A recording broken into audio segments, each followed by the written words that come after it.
Alhamdulillah, wassalatu wassalamu ala Rasulillah wa ala alihi wa ashabihi wa mawala. Subhanakallahumma la ilma lana illa ma 'allamtana innaka antal alimul hakim. Rabbi shrah li sadri wa yassir li amri wahlul 'uqdatam min lisani yafqahu qawli.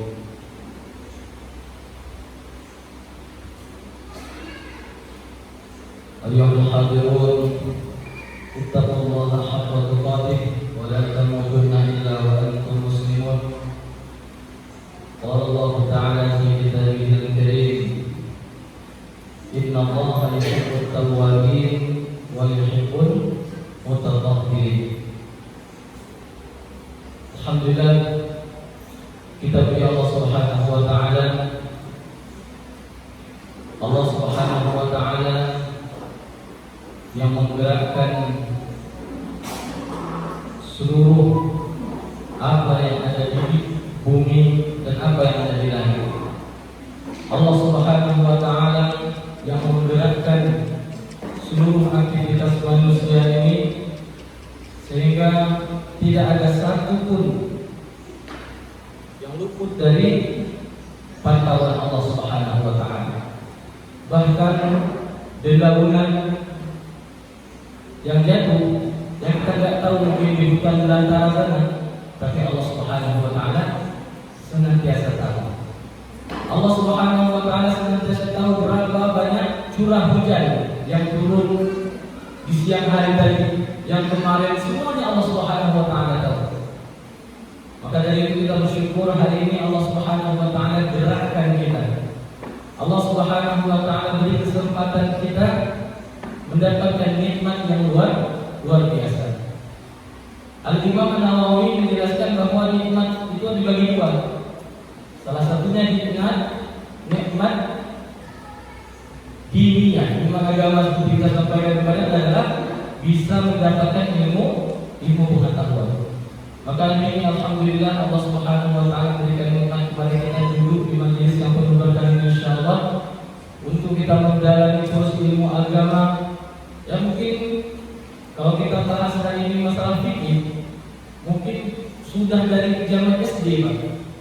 Dulu dari zaman SD kita udah belajar fikih. Dan insyaallah kita bahas seperti biasa. Bab yang pertama yang dibahas para ulama itu di bab fikih itu semuanya sepakat. Yang pertama itu adalah membahas tentang bab taharah.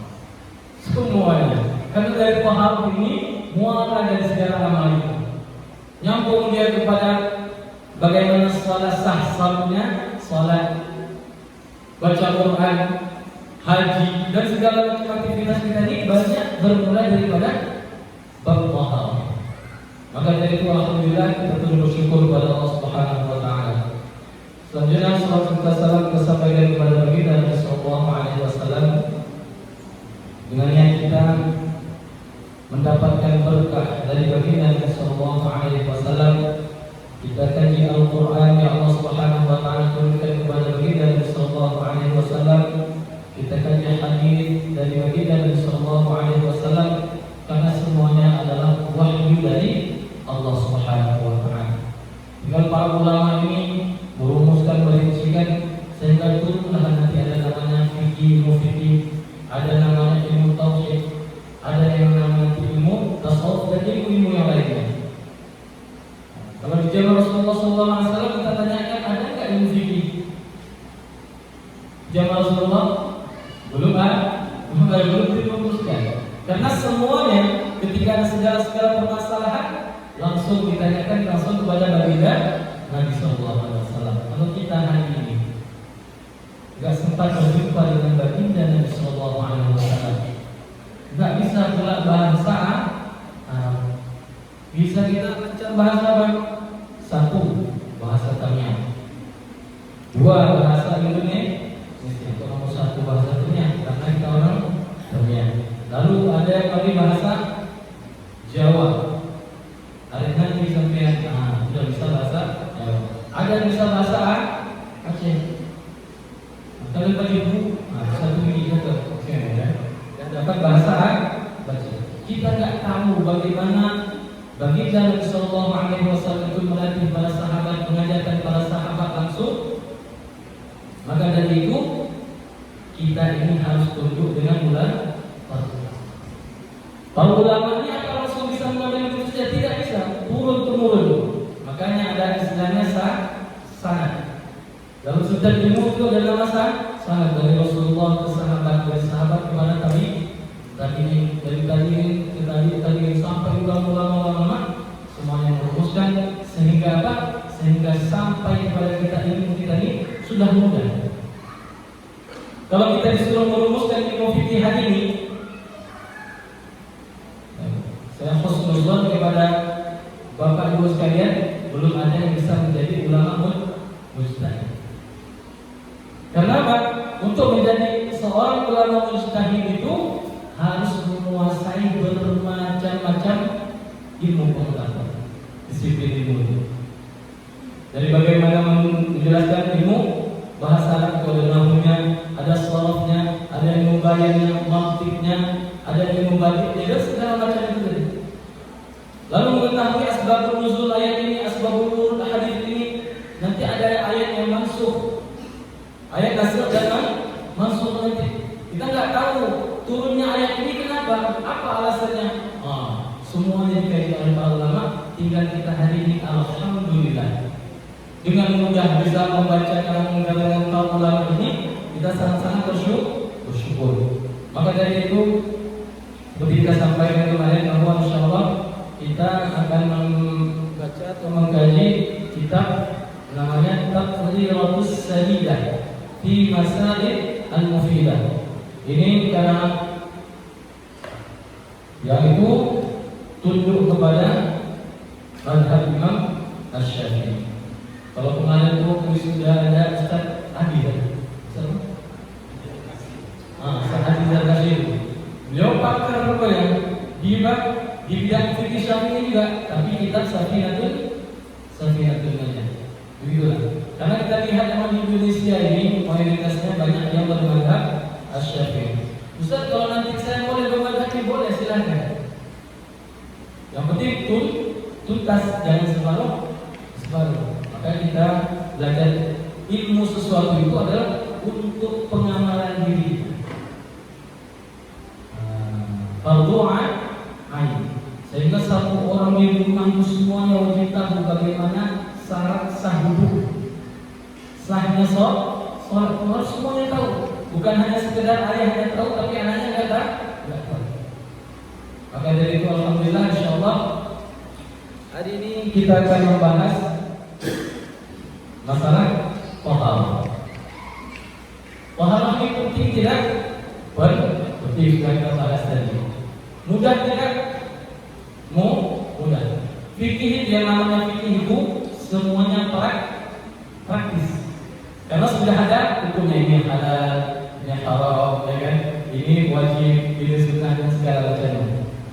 Maka dari itu sebelum kita bahas masalah taharah ini, kadang-kadang ada orang yang mohon maaf kita sampaikan, dia sepele. Kenapa?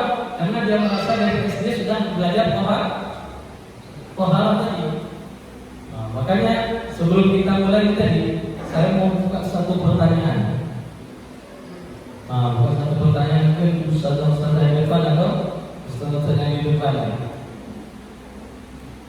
Jadi begini, ada satu orang, kita bilang bapak lah, karena yang sering ngamal wudu itu siapa? Bapak jarang ya. Walaupun ada juga yang orang yang ngamal wudu itu mama, mungkin jarang juga saya dapat. Jadi suatu saat bapak itu tadi lagi ngomong wudu mau masukkan lembunya ke dalam kan?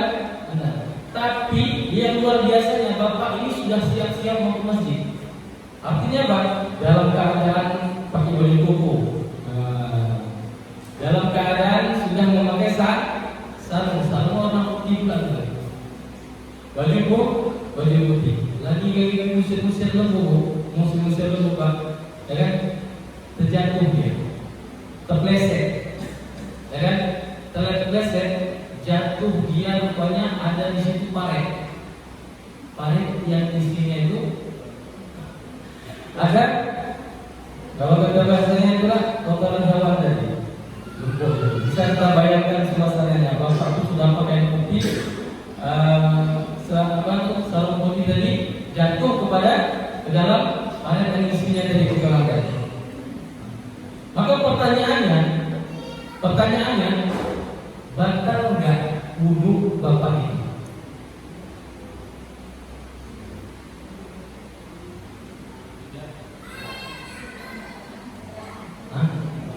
Enggak. Selesai ini.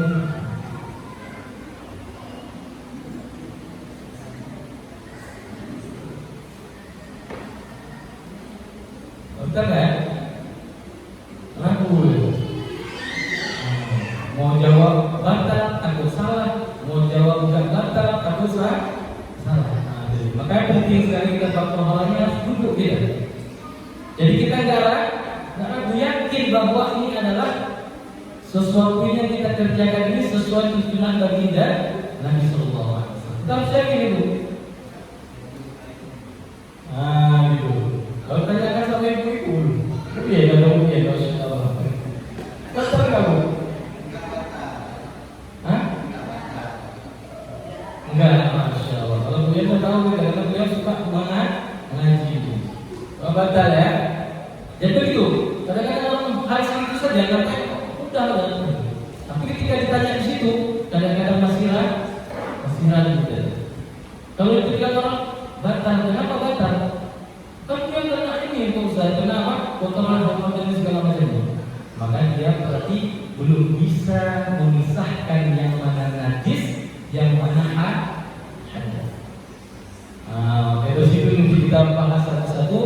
Maka dalam kitab ini, ya, pembahasan kitab pemahaman ini sangat terperinci. Makanya di bab pemahaman ini banyak dia bagian-bagiannya. Kalau kita menghabiskan satu malam ini boleh, tapi sampai malam besok lagi. Ini boleh tapi sampai malam besok lagi. Artinya kita bilang sini semua segala macam. Karena di sini banyak ada nanti bahas masalah siwa, wudhu, istinja, mandi, najis, segala macamnya, tayamum segala macamnya, mengusap ada namanya khufain. Sampai nanti masalah ibu-ibu, yaitu masalah haid dan segala macam. Panjang sekali pemahaman. Maka kalau enggak duduk masalah pemahaman ini kadang-kadang khawatir. Khawatir apa? Khawatir nanti sholatnya bermasalah. Karena banyak orang yang sholat tapi maksiatnya jalan terus. Bisa. Jangan-jangan ini bermuara daripada bab pahalanya belum tuntas. Mohon kita sampaikan, kadang-kadang banyak dari kalangan bapak-bapak ini ketika dia boleh dicintu, wah sembarangan sekali. Ya, itu dari situ bisa terjadi. Sholat, tapi kadang-kadang pakaian yang dia gunakan itu sudah tidak suci lagi. Itulah pentingnya sekali. Jadi mengalir. Makanya Allah Subhanahu Wa Taala sampaikan, Innallaha yuhibbut tawwabin wa yuhibbul mutatahhirin. Allah Subhanahu Wa Taala sangat suka, sayang dan cinta kepada orang yang suka bertaubat dan suka membersihkan diri. Mutatahhirin itu suci, membersihkan diri dari segala macamnya. Lupa saya sedang takdir dari wadah sebuah yayasan pada pimpinan ada bapak kita ada Fauzi yang datang jauh-jauh, masya Allah. Ya, semoga Allah SWT menjaga orang tua kita ini semuanya. Semoga tetap istiqomah dalam perintah Allah Subhanahu Wa Taala. Amin. Ya Rabbal Alamin. Baiklah, para jemaah sekalian yang dimuliakan oleh Allah Subhanahu Wa Taala, masuk kita kepada kita bertaharah. Yang pertama adalah ta'rif taharah itu kita harus dudukkan dulu. Ta'rif taharah itu lughatan. Sudah seperti yang kita ketahui bahwa itu adalah an-nazafatu wal khulus minal adnasil Secara bahasa mempunyai arti bersih atau terbebas dari kotoran yang nampak oleh panca indera, hisya. Nampak dia. Jadi terhindar daripada kotoran yang nampak. Macam-macam bentuknya. Ada namanya kalau bahasa Indianya tai pincung. Bahasa dia atau bahasa Ustaz pernah dia. Macam-macam bentuknya. Jadi kotoran-kotoran itu banyak bentuknya. Ya, tidak bisa kita sebutkan satu persatu karena itu. Ya, jadi yang hisya yang nampak sama kita. Ini bendanya ini huruf I atau T cicak ya? Nggak apa lagi. Huruf I itu kalau pakai spidol ya warna hitam, taruh pakai strip X, bentuknya sama kira-kira, kayak T cicak ya kan? Jadi kita harus yakin bahwa ini dia T cicak. Jangan dilihat-lihat tadi, bukan ini T cicak, nggak nampak sama kita nggak usah. Kita harus jelas bahwa itu adalah T cicak. Jangan terlalu lagi. Jadi yang hisya yang nampak seperti suci dari hadas dan najis tadi, dan bersih dari kotoran-kotoran yang abstrak, taharati wal ma'nawiyah taharati 'anil amradil qalbiyah. Kalau dari lugatan ya kan hisya tadi, hisya yang itu dapat dibaca ini ada juga bersih daripada amradil al-qalb, yaitu sakit penyakit hati. Penyakit hati itu banyak. Ada namanya nanti hasad, ada namanya nanti al-kibr, sombong dan segala macamnya itu termasuk kotor. Masya Allah. Begitu sampai yang diperhatikan itu bukan hanya kotoran luruh daripada lahirnya saja, tapi batinnya yang maknanya itu harus juga kita bersihkan. Makanya kalau kita lihat hikmah daripada masuk ke wudhu dan segala macamnya ini, ujung-ujungnya adalah kebersihan hati, tazkiyatun nafs. Lagi ya benar. Makanya dalam setiap perjalanan kita untuk bersuci ini, itu jangan buru-buru. Karena masalah itu datangnya kadang-kadang dari buru-buru.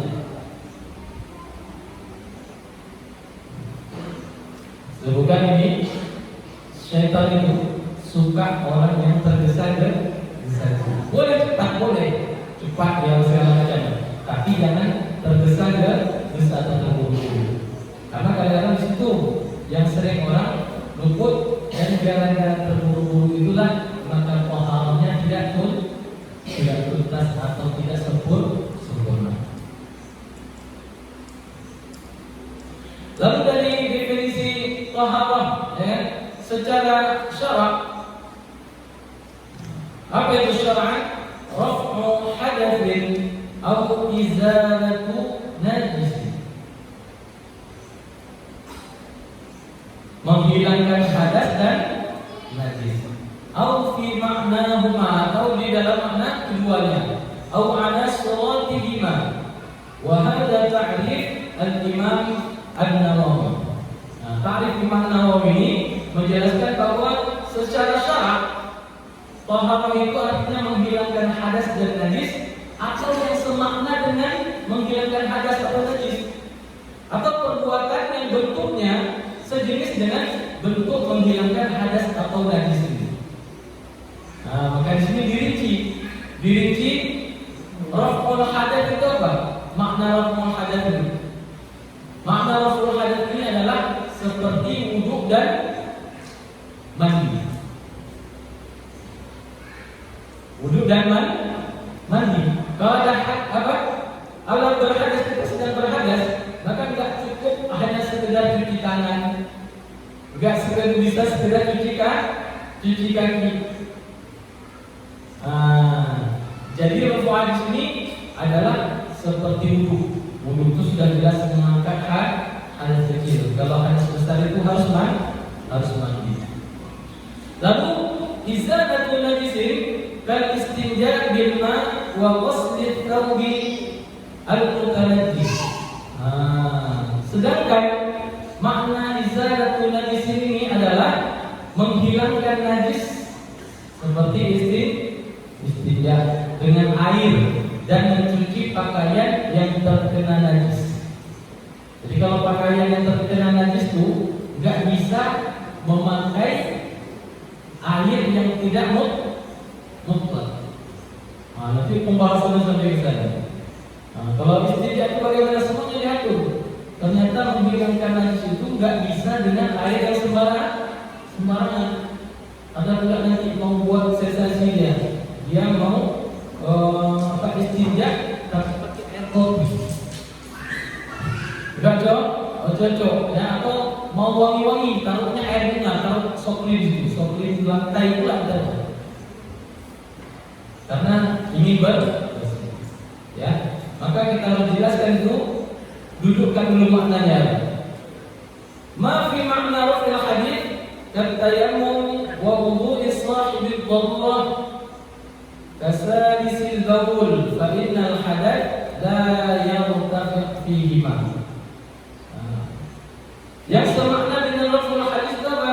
Yang semakna dengan mengangkat hidah hadis itu, hadath itu adalah seperti tayamum dan bersucinya orang yang selalu mengeluarkan hadas. Jadi tayamum itu bisa bersuci, bisa. Tapi tunggu dulu. Bisa dipakai kalau orang yang tidak bisa berwudu atau tidak ada air, bisa tayamum, bisa. Bisa menggunakan sholat, bisa dengan tayamum. Tapi tunggu dulu. Bukan menjadi sandaran utama. Kalau berwudu itu yang jelas harus dengan air dulu ya. Gak bisa langsung tayamum. Jauh kan di kamar mandi itu, kata para santri saya kan. Jauh sana pun teman-teman itu. Udahlah, ambil langsung wudu dengan tayamum. Gak bisa. Dia ada syarat-syarat tertentu. Atau seperti ini, seperti orang yang namanya kalau bahasa Indianya tadi juga beser. Beser, bahasa India juga beser. Salah silil baul. Memang dia ada penyakit yang diuji Allah Subhanahu wa taala kepada dia. Dia kalau berhadas itu serang keluar terus. Enggak bisa ditahan gimana? Sedangkan dia mau sholat zuhur, tiba-tiba dah setengah 4 kalau sekarang jam 3.22. Taruhlah dia dah mau sholat tapi jam 3:10 masih terus keluar. Gimana caranya nih? Jadi tadi, walaupun tidak mengangkat hadasnya tadi, tapi dia dalam keadaan darurat. Ad-daruratu tubihul. Jadi ada sesuatu yang memang diatur oleh Allah Subhanahu wa taala. Dengan ilmu fikih ini, bagaimana manusia ini bisa beribadah denganmu? Bukan mempersulit, tapi mempermudah. Kalau dia dalam darurat seperti itu, bagaimana bersolat? Seperti itu. Keadaannya sudah darurat. Tapi kalau seandainya tidak darurat, jangan sholat jam 3:10 pula. Gitu. Jangan nanti dibilang berarti boleh saja sholat jam 3:10 itu. Kalau dilihat waktunya masih boleh sholat karena masih dalam waktu zuhur. Tapi sudah hilang keutamaan. Pernah ditanya oleh para sahabat itu kan, ayyul a'malil afdal ya Rasulullah. Tanya amal 3 amalan yang utama itu, yang pertama adalah as-shalatu ala waqtiha. Lalu ma fi ma'na izalati najasah kal istinja bil hajar. Fa inna athara najasah baqi. Atau semakna dengan menghilangkan najis. Yang semakna menghilangkan najis itu seperti istinja dengan batu. Ini kalau zaman sekarang ini payah kita jumpa. Apalagi kalau di Indonesia ini. Ini terbaik kalau di Arab. Kalau di Arab kan, melihat pandangan sampai sini sampai ujung sana seperti melihat lautan. Karena pada pasir cari air. Airnya harus bongkar dulu, rupanya nggak nimpa ya. Saking payahnya air tadi. Maka ada kemudahan yang telah diatur oleh Allah Subhanahu wa taala bisa ditindak dengan hajar, yaitu batu. Kalau dilihat secara misalnya pakai dokter dan segala macamnya, kita lihat pakai kalau mau pakai teropong atau pakai apa namanya, teleskop apa namanya, mau tidak pakai itu lagi, memang jelas itu belum bersih dan segala macam. Tapi karena bau tadi, ya kan, bisa istinja dengan dan walaupun masih ada sisa dan segala macamnya.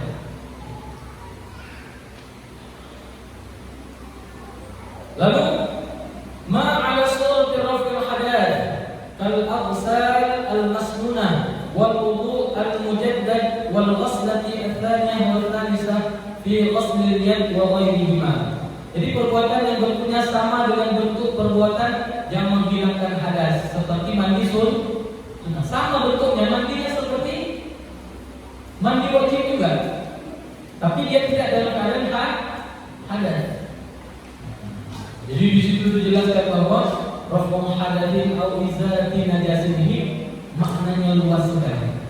Jadi dibahas oleh Imam Nawawi ini secara rinci sehingga kita tergambar bahwa bab ini ternyata termasuk bab taharah. Bab ini termasuk bab taharah. Semuanya banyak menyangkut bab taharah. Ma'al surati izalati najasah al-ghaslati al-thaniyah wa al-thalithah fi izalati najasah fa innahuma lam yazil an-najasah wa suratuhuma kal-ghaslati ula. Juga sama perbuatan yang bentuk sama bentuk perbuatan yang menghilangkan najis, seperti basuhan kedua dan ketiga saat menghilangkan najis yang dilakukan setelah hilangnya najis.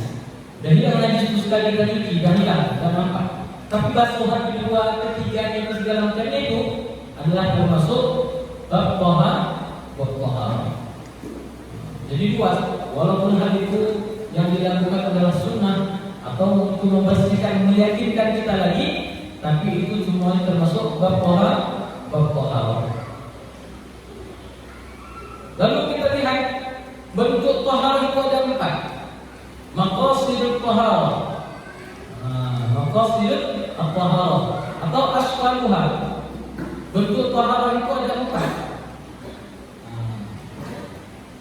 Yang pertama adalah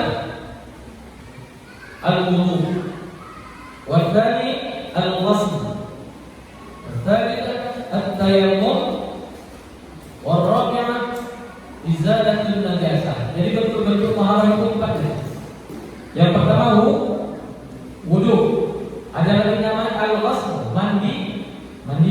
Yang ketiga tadi adalah dengan tayammum. Yang keempat adalah menghilangkan najis. 4 itu saja.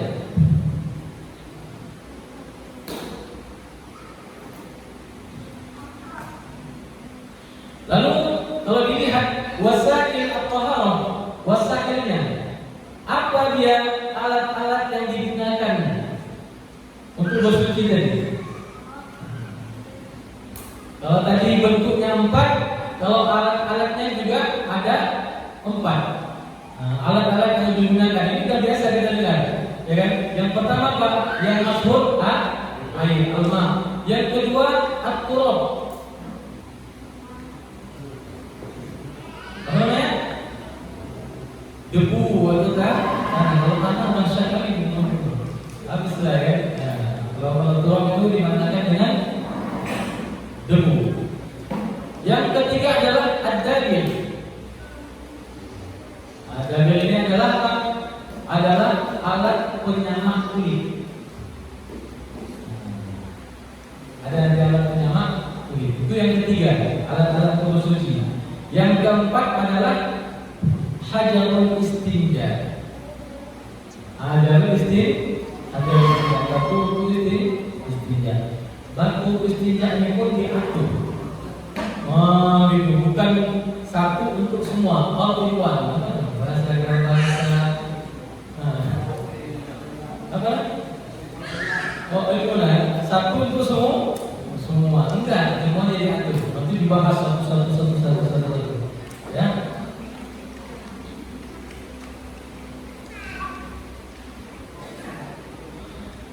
Jadi air mutlak, ya, air itu air yang mana? Air yang mutlak yang suci lagi mensucikan. Kalau tanah itu harus suci dan menyucikan juga serta mengandung debu. Ada debunya, bukan langsung diambil tanah yang liat itu. Kebanyakan orang tayamum pakai tanah liat, selesai dia duduk. Bukan selesai, orang kabur dari rumah, bawa nih kan? Udah kayak orang kalau kan juga ada saya kayak gitu. Masa kita rumah ya? Ada aturannya. Tapi kalau batu ini memang jelaskan di sini, tidak kana qadi'an jamidan qadiran ghairu muhtaram. Yang pertama itu dia harus kasar. Jamidan itu enggak cair, padat dia harusnya. Karena ada batu yang model apa? Waktu kita ini kan tinggal atau lembek dia, agak lembek. Makanya syaratnya harus yang keras dia, tidak cair. Lalu apa lagi? Tahirun dia suci dia pasti. Jangan nanti kita ambil batu di situ ada telincungnya tadi. Gitu. Tengok, ini macam telincung bukannya? Ragu-ragu dia, cium kan? Enggak kecium juga, rasa. Kalau dari itu apa? Oh iya ya, macam iya. Udah dirasa masih macam iya juga. Maka kita harus pastikan betul. Udah luar biasa kalau sampai ya, macam iya, rasa lagi. Udah luar biasa. Di atas luar biasa apa lagi? Masya Allah. Lalu apa lagi? Ghairu muhtaram. Batu itu bukan sembarang batu. Karena ada yang memang secara syariat itu dimuliakan. Nanti ada kerajinan tangan yang pegang batu mencari dia mengubah, cari batu jauh. Aswad itu istilah gabo. Memang ada aturannya seperti itu. Ada namanya ghairu muhtaram, tidak dimuliakan secara syariat. Kalau yang dimuliakan secara syariat itu bisa boleh.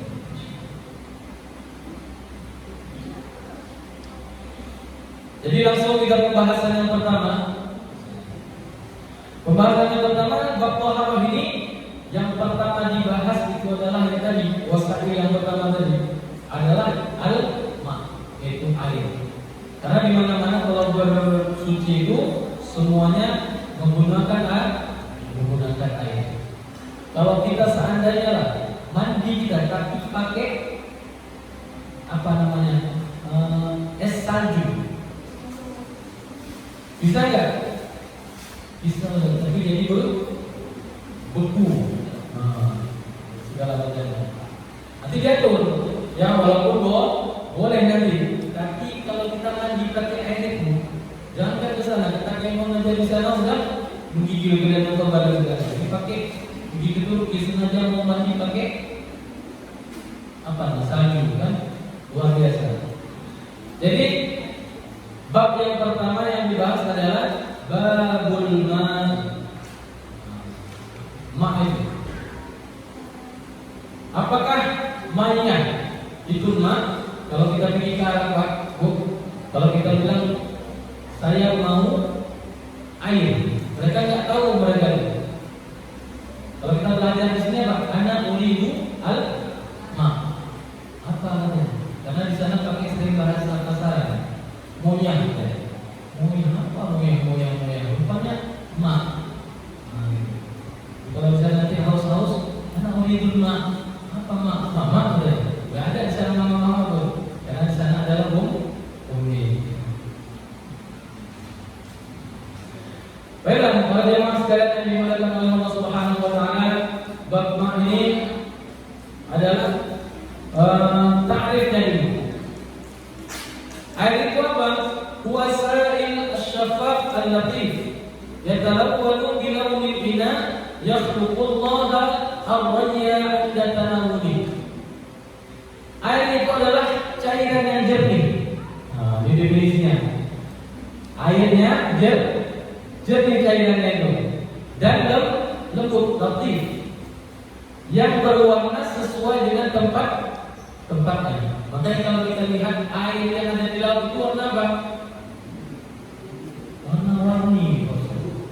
Ada yang biru, ada yang hijau juga, ada biru, ada yang agak hitam-hitam sedikit, ada. Begitu. Satu tempat di laut, tapi dia warna-warni. Itulah cerita Allah Subhanahu wa taala. Jadi yang sangat khas dengan air itu adalah yakhluqullahu ar-rayya 'inda tanawwuhi. Jadi yang khas adalah Allah Subhanahu wa taala menciptakan rasa segar. Rasa segar sangat meneguh air itu merasa segar. Itu ciri-ciri istilahnya air. Kalau kita teguh air laut bagaimana? Tidak sanggup rasanya itu karena asin. Tapi begitu Allah Subhanahu wa taala jadikan air ini yang luar biasa, sangat istimewa kepada seluruh aspek kehidupan kita. Maka dalam surah apa? Dalam surah Al-Hajj atau dalam surah Al-Anbiya juz 17.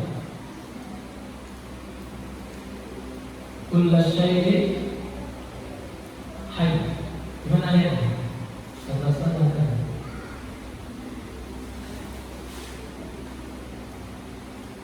Wa ja'alna minal ma'i kullu syai'in hayy. Ya gitu ya. Juz 17 itu surah Al-Anbiya.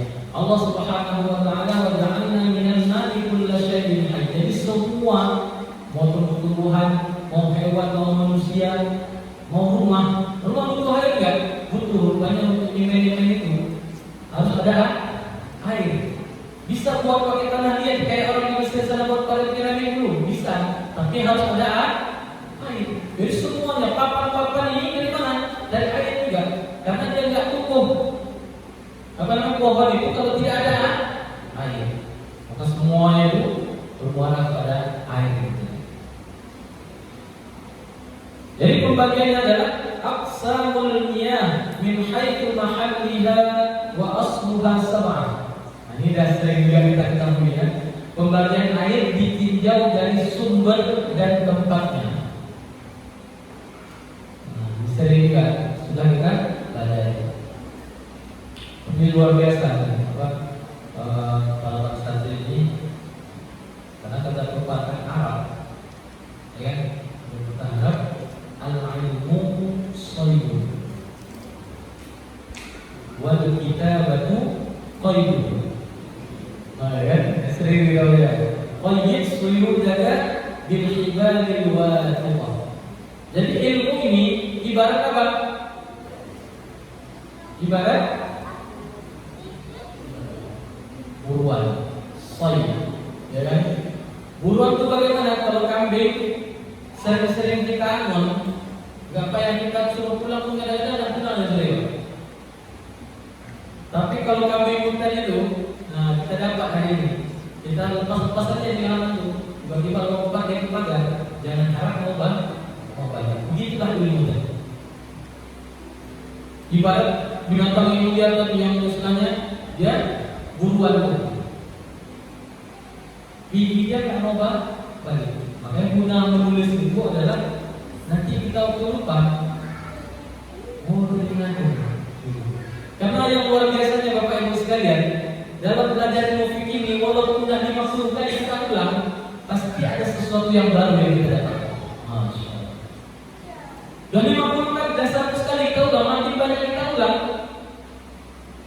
makin mantap, makin ada yang baru. Makanya para ulama itu al-ilmu bil muqalah, dibutuhkan muqalah, berulang-ulang.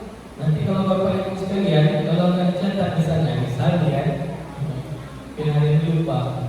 Jadi kalau tidak dicatat nanti waktu di rumah apa tadi ya?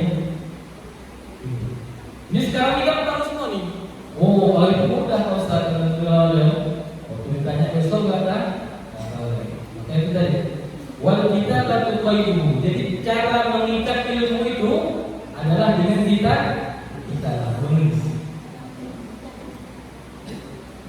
Walaupun kalau kita lihat dari keberkahan itu, datang duduk di majelis ilmu itu sudah luar biasa pahalanya.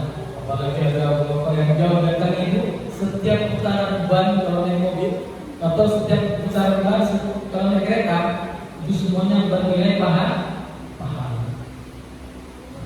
Jadi kita kan pengen bagaimana ilmu yang kita dapatkan juga kita tuliskan. Update ya. Jadi kalau nggak ada lagi itu dia rekaman dulu ya. Ada rekaman dulu. Jadi aksamanya tadi ya, bentuk-bentuk atau pembagian air ditinjau dari sumber dan tempatnya ada 7 sama ya. Arba'atun minal ard wa thalathatun minas sama. Salatna minas sama, 3 yang dari langit. Yang pertama adalah miyahul matar, air hujan. Yang kedua watanji, air salju. Wal barat, embun barat. Maka jelaskan, penulis ini jelaskan apa itu salju. At-talji huwa an-nazil minas sama ma'i'an thumma limalu min shiddatil barat.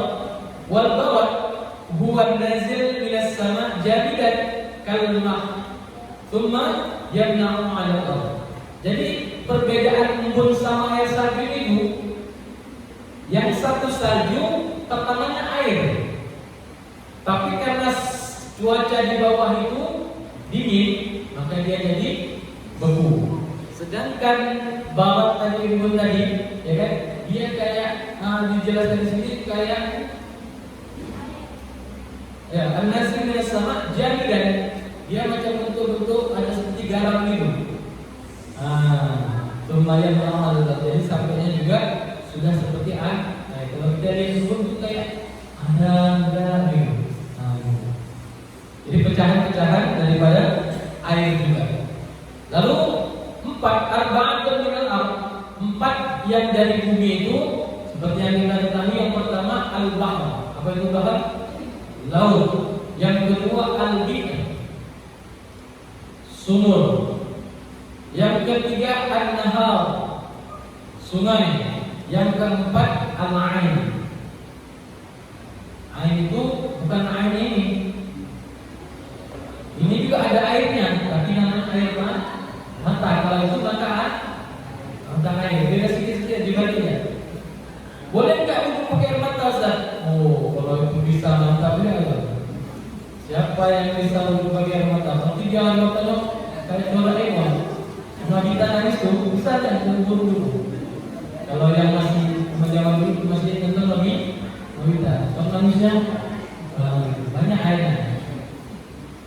Saya yakin ibu-ibu ini belum pernah ada yang nangisnya kayak kami. Bedanya itu jadi satu mata air, satu air mata. Jadi yang boleh apa tadi? Mata air. Nanti ada pembahasan Ustaz, sumur sekarang kan nggak kayak sumur dulu. Kalau sumur dulu korek-korek taruh cincin namanya. Sekarang udah jarang Pak ya. Karena sekarang pakai bor, rata-rata sini pakai bor. Sama enggak itu sumur? Sama. Tapi bedanya satu di korek, satu di bor. Kalau di bor enggak kayak lagi turun ke bawah. Kalau dulu orang korek-korek apa itu? Sumur itu luar biasa. Karena sudah merasakan banget. Oleh sumur itu capek berubahnya. Karena kita ngeluarin untuk tempat sampah aja yang sedikit itu, capeknya luar biasa. Jadi kadang-kadang orang yang ngeluarin sumur tersebut nggak dihargai, sayang padahal. Jadi itu tadi, dari bumi ada 4, dari langit ada 3. Oke. Selesai. Tingkatan.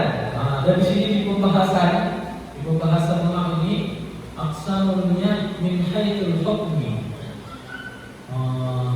Ada pula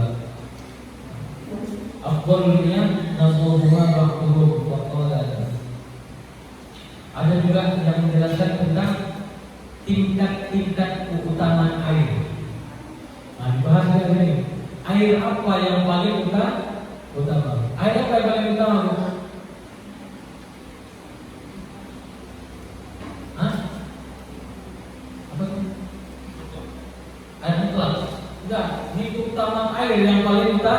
utama tingkatan utama air. Ada air, kalau orang sering bilang air zam-zam. Yang tingkat utama apa?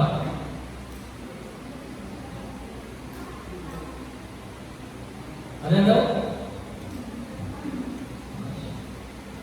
Kalau ada yang tahu pasti. Ya afdal miyah Allahumma ba'duhum wa afdalul miyah ma mulqat naba'u baina asabi'in Nabi sallallahu alaihi wasallam. Air yang keluar dari jumlahnya baginda Nabi sallallahu alaihi wasallam. Ini tingkat keutamaannya. Kalau dilihat karena keluar dari jari yang paling manusia paling unik, yaitu dari baginda Nabi sallallahu alaihi wasallam. Kita baca hadis riwayat yang tadi kan bahwa pernah Rasulullah sallallahu alaihi wasallam itu salah satu kelebihan yang diberikan oleh Allah Subhanahu wa taala. Yang kedua adalah apa lagi? Ada namanya air zam-zam, lalu air al-kautsar, ada namanya nanti yang menyebutkan di dalam kitab ini ada namanya ma'ul nahrun Nil. Sungai baru air-air yang lain. Nahrun Nil ini luar biasa yang kita ceritakan. Ya. Bagi sebagian orang meniadakan itu. Ya. Jadi kita harus jelaskan juga bahwa salah satu keutamaan itu Allah Subhanahu wa taala kasih sama orang-orang yang saleh. Jadi Bapak Ibu sekalian yang dimuliakan oleh Allah Subhanahu wa taala, kalau dilihat selanjutnya adalah pembagian air ditinjau dari hukumnya. Ini baru nanti air mutlak. Ya. Ada lagi apa namanya sih ditinjau lagi? Bagaimana air mutlak ditinjau dari hukum makruh menggunakannya?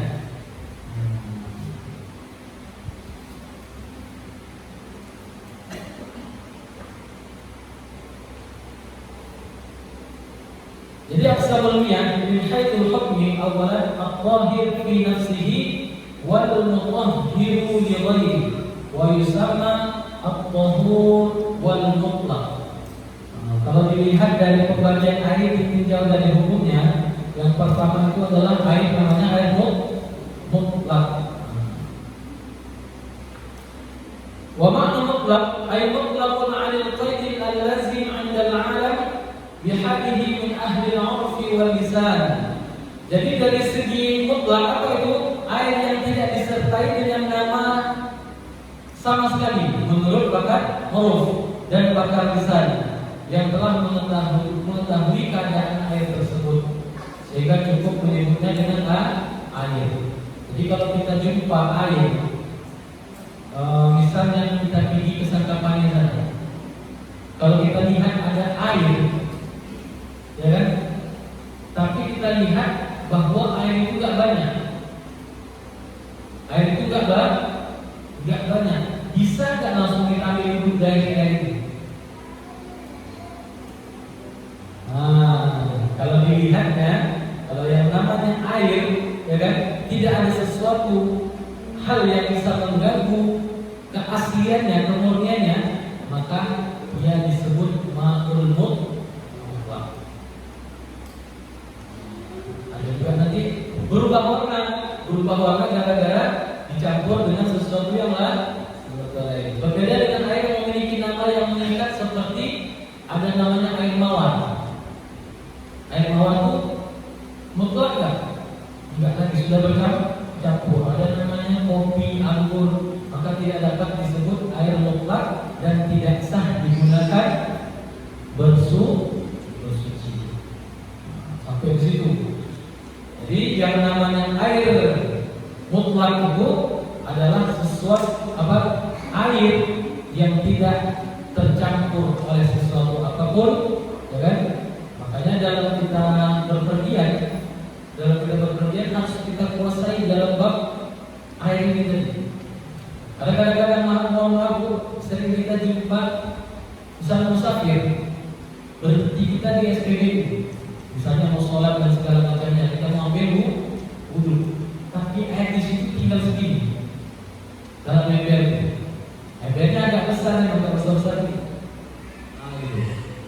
kalau dilihat belum sampai 20, bagaimana? Apa namanya itu? Respon kita dengan air itu tadi. Orang kadang-kadang belum duduk masalah air tadi jadi bingung dia. Nah, maka kalau kita lihat hal-hal seperti itu, ada nggak kita lihat dari air ini kan sesuatu yang bisa merubah air itu? Ada cara segala macamnya. Kalau kita lihat nggak ada, walaupun dari segini. Tapi saya ragu Ustaz, orang yang masuk tadi ada orang lain yang baru keluar dari kamar mandi. Apa tadi sudah dicampur jadi air mustaqbal dan segala macamnya? Itu masih ragu-ragu, namanya ihtimal. Maka al-yaqinu la yuzalu bisyak. Kalau yakin itu nggak bisa ganggu lagi dengan perkara yang ragu-ragu. Maka boleh kita wudhu, tapi tetap menjaga jangan sampai nanti bekas atau daripada cucian itu tadi masuk ke dalam air yang sedikit itu tadi. Nah, itu air mutlak namanya.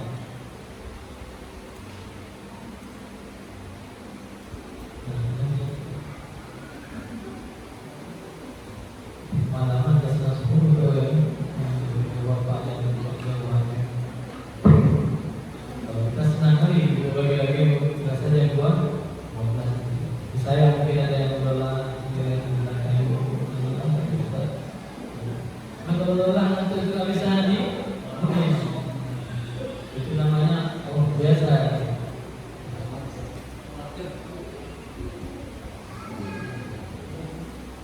Apalagi setelah kan aku jauh jarang-jarang diganggu itu. Apa itu ada sebentar dari itu. Ini kita paham bahwa di dalam belajar ilmu pengetahuan atau ilmu agama ini banyak rintangannya. Kalau cerita nanti kita masalah politik Pak, kalau kita lagi sudah mau berkada dan segala macam, itu satu jam 3 malam, nggak ada kan? Mampunya segala macam ya. Alhamdulillah, tapi saya jemaah ini semangat semua. Kalau saya sambung pun mungkin bisa sampai jam 10, jam 11 saya. Sampai mau mulai kadang-kadang belum bisa bersih. Banyak lagi pembahasannya ya. Kalau dilihat nggak habis ini, besok juga nggak habis. Banyak sekali pembahasan.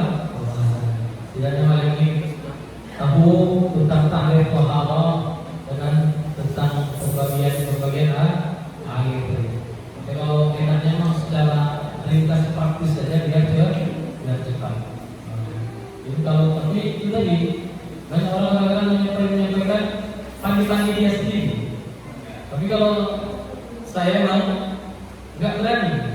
Enaknya Pak, langsung kita kembalikan kepada kita para ulama, ambil berkah. Mereka menulis itu kita baca tangan ulama itu ada keberkahannya. Kadang orang kan suka dia apa yang simpel-simpel jangan ambil segala macamnya. Enggak suka kembali kepada kitab-kitab itu. Dalam kitab-kitab itu ada keberkahan para ulama. Kita baca hadis sahih Bukhari dapat keberkahan daripada Al-Imam Al-Bukhari dan bagaimana beliau semangat dalam menuntut ilmu. Itulah hal yang penting. Makanya kadang-kadang metode-metode itu dan ciptakan mungkin untuk memudahkan para jamaah. Kalau dibacakan kitab satu-satu nanti, apalagi pembahasannya jauh-jauh begini, jadi kadang-kadang agak telat. Maka dari itu insya Allah kita padakan dulu sampai di sini. Kalau banyak kali itu nanti banyak yang ingat pulang nanti jadi baru sedikit, tapi kita pulang dengan ilmu yang full. Insya Allah. Terima kasih kepada sekalian yang dimuliakan oleh Allah Subhanahu Wa Taala. Bagusnya memang kalau banyak pembahasan kita tanya jawab. Karena kalau kita jawab itulah. Karena saya nggak tahu hal ahwal yang saya lakukan, mungkin kalau bapak nggak lakukan. Ada yang bapak ibu lakukan, saya nggak lakukan. Jadi dengan pertama-tamanya itu hidup suasana dan ilmu baru pun tidak dapat. Makanya metode baginda Nabi Sallallahu Alaihi Wasallam itu habis pengajian itu ada tanya Ini tanya jawab kan bisa. Betul. Gak ada yang tanya, sekarang simpel lagi tadi dari kalau dah. Masya Allah.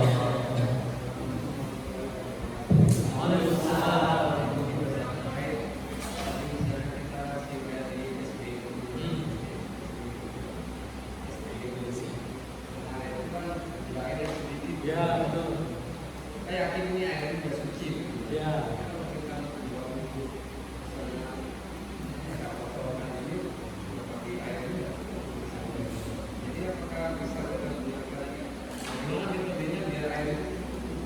Cukup gitu ya, Masya Allah. Pertanyaan yang luar biasa.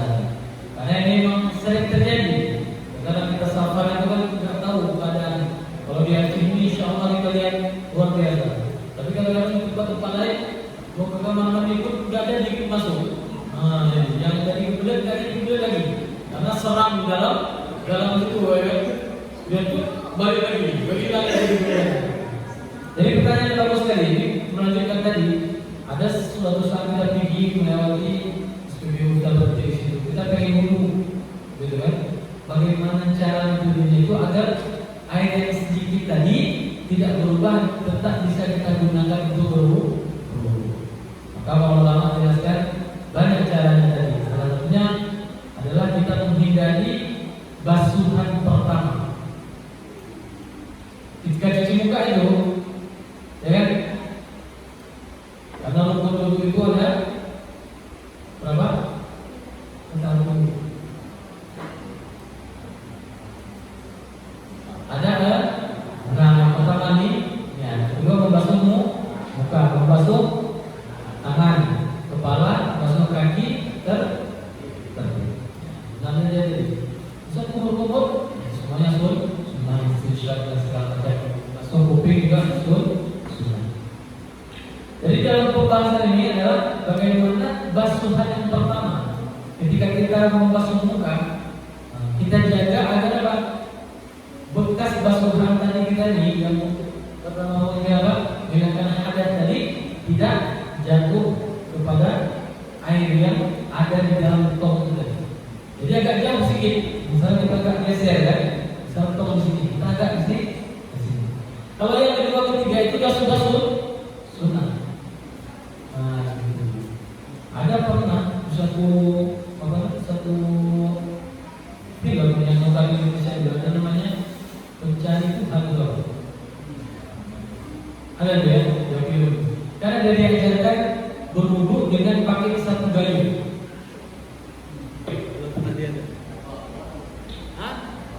Kalau aqua gini oke.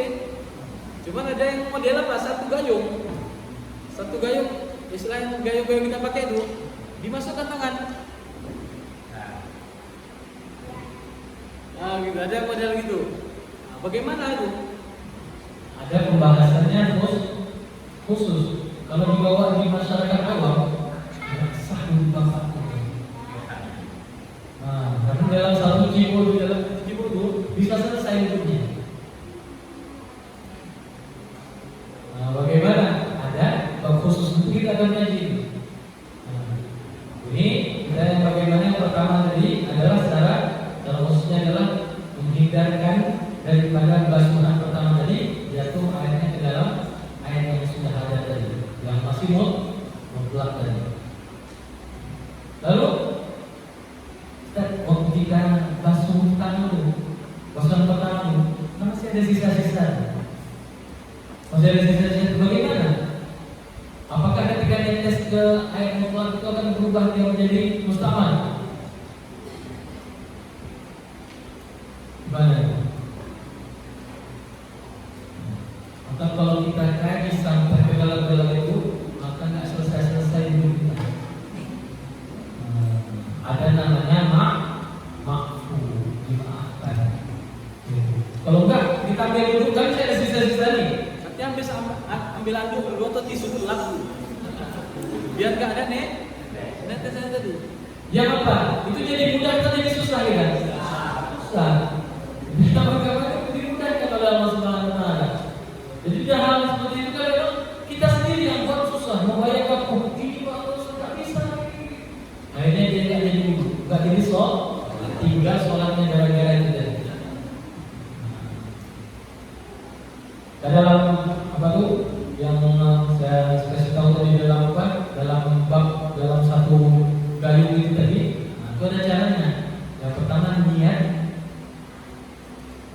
kita di atau kanan kita ini adalah sebagai cibuk, pengganti. Pengganti kalau pakai aqua kecil nih, enak kan? itu masih aman dia, siram, ya siram, masukkan gitu kan, nggak jatuh ke sini. Tapi ini dalam satu gayung itu tadi. Kalau itu dikajikan di Apa itu dipraktekkan saudara awam langsung. Kan itu takut. Gitu. Langsung kan ibu tuh karena dia duduknya cuma pakai gayung dua aja. Itu kondisinya jauh. Memang air waktu itu musim kemarau. Musim kemarau. Jadi ada kemudahan yang diajarkan oleh syariat kita ini agar bagaimana kita ini buru-buru melaksanakan ibadah itu kita dengan kemudahan dan senang hati, tidak menyusahkan kita sendiri. Jadi Allah Subhanahu Wa Taala melihat usaha kita yang luar biasa ini, itu Allah Subhanahu Wa Taala sudah sayang. Jadi jangan menyulitkan kita sehingga kita sendiri yang jadi payah.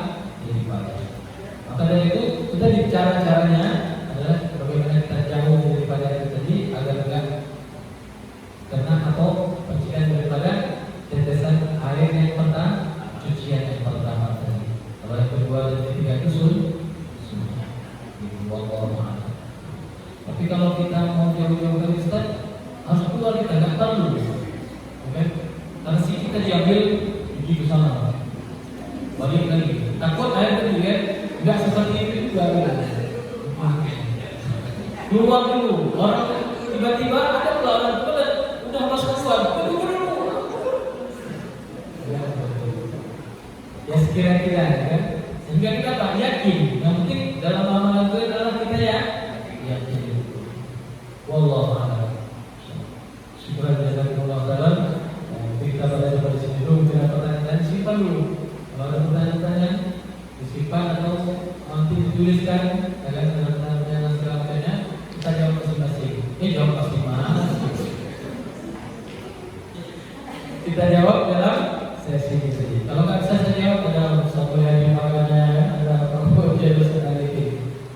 Jadi kita ada sadarannya memang. Kenapa kamu kasih tahu itu? Ini kan ada dia sendiri. Bukan pandai-pandai sendiri kita. Jadi ada internet